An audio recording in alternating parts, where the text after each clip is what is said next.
ಸ್ನೇಹಿತರೆ, ಇವತ್ತು ನಾವು ಗ್ಯಾನ್ ಟಿವಿ ಆ್ಯಪ್ನಲ್ಲಿ ಯಾವ ರೀತಿ ಸಬ್ಸ್ಕ್ರಿಪ್ಷನ್ನ ಕ್ಯಾನ್ಸಲ್ ಮಾಡ್ಕೋಬೇಕು ಮತ್ತು ಆಟೋ ಪೇಮೆಂಟನ್ನು ಯಾವ ರೀತಿ ನಾವು ಕ್ಯಾನ್ಸಲ್ ಮಾಡಬೇಕು ಅನ್ನೋದನ್ನ ಹೇಳ್ತೀನಿ. ಗ್ಯಾನ್ ಟಿವಿ ಆ್ಯಪ್ನಲ್ಲಿ ನೀವು ಸಬ್ಸ್ಕ್ರಿಪ್ಷನ್ ತಗೊಂಡಿದ್ದೀರಾ, ಅದು ನಿಮ್ಗೆ ಇಷ್ಟ ಇಲ್ಲ, ಯಾವುದೇ ಕಾರಣಕ್ಕಾಗಿ ನೀವು ಅದನ್ನು ಕ್ಯಾನ್ಸಲ್ ಮಾಡೋದಕ್ಕೆ ಇಷ್ಟಪಡ್ತಾ ಇದ್ದೀರಾ ಅಂದರೆ ಅದನ್ನು ನೀವು ಕ್ಯಾನ್ಸಲ್ ಮಾಡಬೇಕು. ಮಾಡದೆ ಹೋದರೆ ನಿಮ್ಮ ಒಂದು ಹಣ ಅನ್ನೋದು ಕಟ್ ಆಗೋದು ನಿಲ್ಲೋದಿಲ್ಲ, ಕಂಟಿನ್ಯೂಸ್ ಆಗಿ ಹಣ ಕಟ್ ಆಗ್ತಾ ಇರುತ್ತೆ. ನೀವು ಆ್ಯಪ್ನ ಡೈರೆಕ್ಟಾಗಿ ನೀವು ಡಿಲೀಟ್ ಮಾಡಿದರೂ ಕೂಡ ನಿಮ್ಮ ಹಣ ಕಟ್ ಆಗೋದು ನಿಲ್ಲೋದಿಲ್ಲ. ಅದಕ್ಕಾಗಿ ಅದನ್ನ ಪ್ರಾಪರ್ಲಿ ನೀವು ಕ್ಯಾನ್ಸಲ್ ಮಾಡಬೇಕು. ಯಾವ ರೀತಿ ಕ್ಯಾನ್ಸಲ್ ಮಾಡೋದು ಅನ್ನೋದನ್ನ ನಾನು ಸಂಪೂರ್ಣವಾಗಿ ಹೇಳ್ತೀನಿ ನೋಡಿ. ಹಾಗೆ ನಮ್ಮ ಚಾನಲ್ಗೆ ಮೊಟ್ಟ ಮೊದಲು ಬಂದಿದ್ದರೆ ದಯವಿಟ್ಟು ನಮ್ಮ ಚಾನಲ್ನ ಸಬ್ಸ್ಕ್ರೈಬ್ ಮಾಡಿ ಮತ್ತು ಪಕ್ಕದಲ್ಲಿರುವಂಥ ಬೆಲ್ ಐಕನ್ ಅನ್ನು ಪ್ರೆಸ್ ಮಾಡಿ ನಮ್ಮ ತಂತ್ರಜ್ಞಾನ ಆಧಾರಿತ ಬೃಹತ್ ಕುಟುಂಬದ ಸದಸ್ಯರಾಗಿ. ಸ್ನೇಹಿತರೆ, ಮೊದಲು ಗ್ಯಾನ್ ಟಿವಿ ಆ್ಯಪ್ನ ಓಪನ್ ಮಾಡಿ ನಾನು ತೋರಿಸ್ತೀನಿ. ನನ್ನ ಒಂದು ಗ್ಯಾನ್ ಟಿವಿ ಸಬ್ಸ್ಕ್ರಿಪ್ಷನ್ನ ಕ್ಯಾನ್ಸಲ್ ಮಾಡಿ ನಿಮಗೆ ತೋರಿಸ್ತೀನಿ. ಗ್ಯಾನ್ ಟಿವಿ ಆ್ಯಪ್ನ ಓಪನ್ ಮಾಡ್ಕೊಂಡಿದ್ದೀನಿ. ಮಾಡಿದ ನಂತರದಲ್ಲಿ ಕೆಳಗಡೆ ಒಂದು ಪ್ರೊಫೈಲ್ ಅನ್ನುವಂಥ ಆಪ್ಷನ್ ಇರುತ್ತೆ, ಅಲ್ಲಿ ಕ್ಲಿಕ್ ಮಾಡ್ಕೋಬೇಕು. ಪ್ರೊಫೈಲ್ ಅಂತ ಇಲ್ಲಿದೆ ನೋಡಿ, ಕೆಳಗಡೆ ಪ್ರೊಫೈಲ್ ಅನ್ನುವಂಥ ಆಪ್ಷನ್ ಅದರ ಮೇಲೆ ಕ್ಲಿಕ್ ಮಾಡ್ಕೊಳ್ಳಿ. ನಂತರದಲ್ಲಿ ಇಲ್ಲಿ ಗ್ಯಾನ್ ಟಿವಿ ಪ್ಲಸ್ ಸಬ್ಸ್ಕ್ರಿಪ್ಷನ್ ಅಂತ ಇಲ್ಲಿ ಬರ್ತಾ ಇದೆ, ಇಲ್ಲಿ ಆಕ್ಟಿವ್ ಅಂತ ಇದೆ ನೋಡಿ ಮುಂದ್ಗಡೆ, ಅದರ ಮೇಲೇ ಕ್ಲಿಕ್ ಮಾಡ್ಕೊಳ್ಳಿ. ಗ್ಯಾನ್ ಟಿವಿ ಸಬ್ಸ್ಕ್ರಿಪ್ಷನ್ ಅಂತ ಇದೆ, ಅಲ್ಲಿ ಕ್ಲಿಕ್ ಮಾಡ್ಕೊಳ್ಳಿ.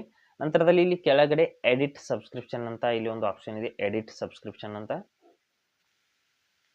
ಕೆಳಗಡೆ ಇದೆ ನೋಡಿ. ಆ ಒಂದು ಎಡಿಟ್ ಸಬ್ಸ್ಕ್ರಿಪ್ಷನ್ ಮೇಲೆ ಕ್ಲಿಕ್ ಮಾಡ್ಕೊಳ್ಳಿ. ಇಲ್ಲಿದೆ ನೋಡಿ ಎಡಿಟ್ ಸಬ್ಸ್ಕ್ರಿಪ್ಷನ್ ಅಂತ,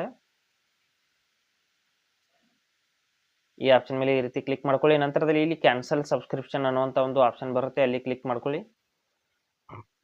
ನಂತರದಲ್ಲಿ ಇಲ್ಲಿ ಯಾವುದಾದ್ರೂ ಒಂದು ರೀಸನ್ನ ಸೆಲೆಕ್ಟ್ ಮಾಡ್ಕೊಳ್ಳಿ,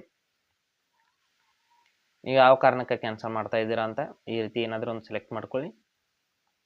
ನಂತರದಲ್ಲಿ ಕಂಟಿನ್ಯೂ ಟು ಕ್ಯಾನ್ಸಲ್ ಅಂತ ಕೆಳಗಡೆ ಆಪ್ಷನ್ ಬರುತ್ತೆ, ಅಲ್ಲಿ ಕ್ಲಿಕ್ ಮಾಡ್ಕೊಳ್ಳಿ. ನೋಡ್ಬೋದು ಮತ್ತೊಂದು ಆಫರ್ ತೋರಿಸ್ತಾ ಇದ್ದಾರೆ. ಈಗ ನಮ್ಗೆ ಬೇಡ ಅಂದರೆ ಕೆಳಗಡೆ ನಾಟ್ ಇಂಟ್ರೆಸ್ಟೆಡ್ ಅಂತ ಕ್ಲಿಕ್ ಮಾಡ್ಕೊಳ್ಳಿ. ನಂತರದಲ್ಲಿ ಇಲ್ಲಿ ಮತ್ತೆ ಕೆಳಗಡೆ ಕ್ಯಾನ್ಸಲ್ ಸಬ್ಸ್ಕ್ರಿಪ್ಷನ್ ಅಂತ ಆಪ್ಷನ್ ಇದೆ, ಅಲ್ಲಿ ಕ್ಲಿಕ್ ಮಾಡ್ಕೊಳ್ಳಿ. ನೋಡ್ತಾ ಇರ್ಬೋದು ನಮ್ಮ ಸಬ್ಸ್ಕ್ರಿಪ್ಷನ್ ಅನ್ನೋದು ಸಕ್ಸಸ್ಫುಲ್ ಆಗಿ ಕ್ಯಾನ್ಸಲ್ ಆಗಿದೆ.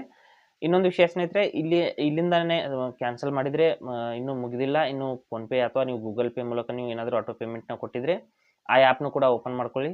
ಮಾಡಿಬಿಟ್ಟು ಅಲ್ಲಿ ಪ್ರೊಫೈಲ್ ಫೋಟೋ ಮೇಲೆ ಕ್ಲಿಕ್ ಮಾಡಿಬಿಟ್ಟು ಅಲ್ಲಿ ಆಟೋ ಪೇಮೆಂಟ್ ಕ್ಯಾನ್ಸಲ್ ಆಗಿದೆಯಾ ಇಲ್ವಾ ಅಂತ ನೋಡಬೇಕಾಗುತ್ತೆ. ಇಲ್ಲಿ ಕ್ಲಿಕ್ ಮಾಡಿಬಿಟ್ಟು ಕೆಳಗಡೆ ಬಂದುಬಿಟ್ಟು ಆಟೋ ಪೇ ಸೆಟ್ಟಿಂಗ್ಸ್ ಅಂತ ಒಂದು ಆಪ್ಷನ್ ಇರುತ್ತೆ, ಇಲ್ಲಿದೆ ನೋಡಿ ಆಟೋ ಪೇ ಅಂತ, ಅಲ್ಲಿ ಕ್ಲಿಕ್ ಮಾಡ್ಕೊಳ್ಳಿ. ಮಾಡಿದ ನಂತರದಲ್ಲಿ ನೋಡ್ಬೋದು ಇನ್ನೂ ಕೂಡ ಗ್ಯಾನ್ ಟಿವಿ ಆ್ಯಪ್ನ ಒಂದು ಆಟೋ ಪೇಮೆಂಟ್ ಇಲ್ಲಿ ಡಿಲೀಟ್ ಆಗಿಲ್ಲ.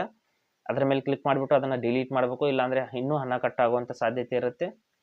ಅದರ ಮೇಲೆ ನೋಡಿ ಗ್ಯಾನ್ ಟಿವಿ ಅಂತ ಇದೆಯಲ್ಲ, ಅದರ ಮೇಲೆ ಕ್ಲಿಕ್ ಮಾಡ್ಕೊಳ್ಳಿ. ನಂತರದಲ್ಲಿ ಕೆಳಗಡೆ ಬಂದುಬಿಟ್ಟು ಇಲ್ಲಿ ಡಿಲೀಟ್ ಆಟೋ ಪೇ ಅಂತ ಆಪ್ಷನ್ ಇರುತ್ತೆ, ಅಲ್ಲಿ ಕ್ಲಿಕ್ ಮಾಡ್ಕೊಳ್ಳಿ. ನಂತರದಲ್ಲಿ ಇಲ್ಲಿ ಕೂಡ ಒಂದು ಏನಾದರೂ ರೀಸನನ್ನು ಸೆಲೆಕ್ಟ್ ಮಾಡ್ಕೊಳ್ಳಿ. ಸೆಲೆಕ್ಟ್ ಮಾಡಿಬಿಟ್ಟು ಇಲ್ಲಿ ಪ್ರೊಸೀಡ್ ಅಂತ ಕ್ಲಿಕ್ ಮಾಡಿ. ನಂತರದಲ್ಲಿ ಇಲ್ಲಿ ಪೋಸ್ ಅಥವಾ ಡಿಲೀಟ್ ಆಟೋ ಪೇ ಅಂತ ಇದೆ, ಇಲ್ಲಿ ಪೋಸನ್ನು ಸೆಲೆಕ್ಟ್ ಮಾಡ್ಕೋಬೇಡಿ, ಡಿಲೀಟ್ ಆಟೋ ಪೇ ಅಂತ ಏನಿದೆ ಅದನ್ನು ಸೆಲೆಕ್ಟ್ ಮಾಡ್ಕೊಳ್ಳಿ, ಡಿಲೀಟ್ ಆಟೋ ಪೇ. ನಂತರದಲ್ಲಿ ಕನ್ಫರ್ಮ್ ಅಂತ ಕ್ಲಿಕ್ ಮಾಡ್ಕೊಳ್ಳಿ.